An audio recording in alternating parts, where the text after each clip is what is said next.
Hello there, I'm here to talk about some of my favorite videos that I've watched here on YouTube, mostly in January, one of them's from February, but let's go ahead and keep these in the same list. It's not an ordered list in any way, it's just 5 of my favorite videos that I've watched recently and that I wanted to mention here on the channel. That's it. I'll try to go through each one of them pretty quickly, but yeah, let's get started. First up, we have a video from Super Butter Buns called Yelling About SpongeBob Battle for Bikini Bottom Rehydrated. If you're not familiar with Buns, she does some excellent work almost exclusively on video games. This is the first video she's uploaded to the channel in quite a long time, so I was very happy to see it. It's long too, almost an hour long, and it's just wonderful. I mean, I was never a fan of Battle for Bikini Bottom growing up. I played a little bit of it in an emulator, and then I didn't touch the remake at all, and it was kind of pricey, and I just didn't do it. Anyway, after getting this video from Buns here, I did end up buying it. I was kind of on the fence before, but this was enough to do it. It's just visually alone, it's such a cool looking game. I was a big fan of SpongeBob, of course, growing up, but this video is great. It goes through, it even criticizes some other reviews of the game from major outlets, and then goes on to just talk about specifics of the game itself, ranking levels, bosses, etc. You should check it out. It's already performing very well, so maybe you already have. Okay, next up, we have a video from James Stephanie Sterling. This is their video on the Orangi Tangs, which were little toys that came with Jaffa cakes sometimes. Basically, they just go through a bunch of these toys, and they all had their own little personality and write-up and everything, and it's very casually done. This is something that Sterling does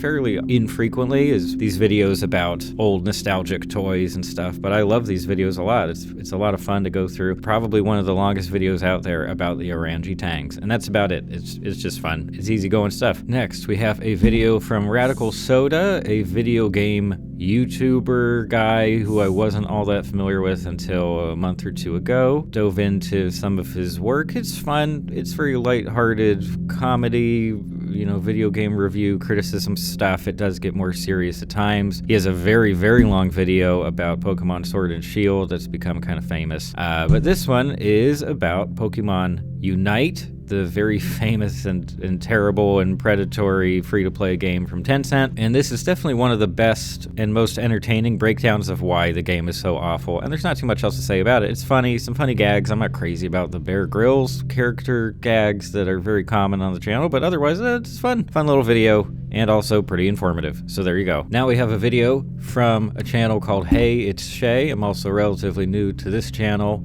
Sort of a small channel, bigger than mine, of course, but yeah, relatively small still. And Shea, she's a booktuber type person, talks about books almost exclusively as far as I've seen. Some great videos that I've seen from her so far, and this one in particular is called Booktube Has Been Bad for My Reading. In general, I love videos where YouTubers talk about either like the issues they have with the platform as a whole and their work of being a YouTuber, or issues that arise from watching a lot of YouTube content, and I definitely think this falls into that category, and it's an interesting exploration of the effects of watching a lot of booktube, specifically as someone who's trying to create content about books for YouTube. It sounds like it would be a very difficult situation, and in general, I think that I've stayed away from watching a lot of booktube type content, specifically because some of the reasons that Shea brings up in this video. Some excellent points are being made throughout, but it also still has that personal tone where it doesn't feel like she's trying to tell other people to not engage with booktube in this way or to not create certain types of content. It's just self-reflection, saying, here's my view on it, here's the effect it's had on me. It's a very good video. I highly recommend checking out her channel in general, especially if you happen to be into reading already, or if you kind of want to get re-energized about reading and get some great recommendations. This channel is a wonderful source for all of that. Okay, and the last video I want to talk about here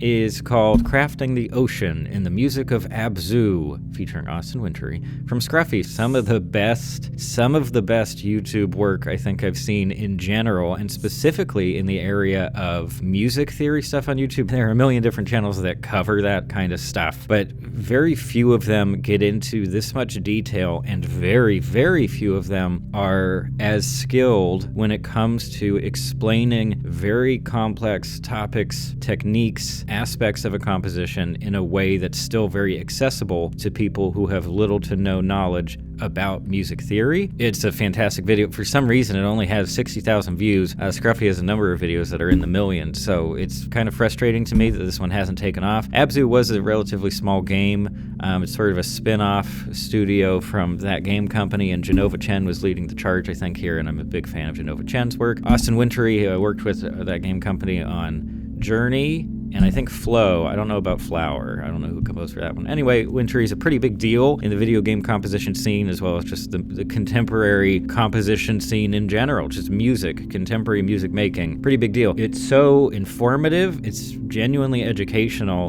and it gives you an entirely new perspective on a game that already has a lot of meat on the bone in terms of things to discuss and sort of analyze and pick apart. And this really just got my brain going, and you do kind of have to focus. You can't just be watching it in the background, even though it's very pleasing because of the tone of voice and the recording and everything. But yeah, in terms of visual presentation, creativity, and just clarity of communication, it's extremely impressive, and I highly recommend it to anyone who's vaguely interested in games or music. That's about it for today. Those are 5 of my favorite videos that I've watched relatively recently here on YouTube. A small note, you'll see in the footage that I captured here, I captured this on an alt account, so they don't all have the likes activated, but don't you worry, I have indeed liked all these videos on multiple accounts at this point, so I just wanted to make that clear that these creators have gotten engagement from me. But anyway, there's always more to talk about in terms of the great stuff happening on YouTube, but I just want to try to do these somewhat short roundups every once in a while, just to give a taste of what I've been watching lately. I would like to do a similar thing with games I've been playing, but I don't know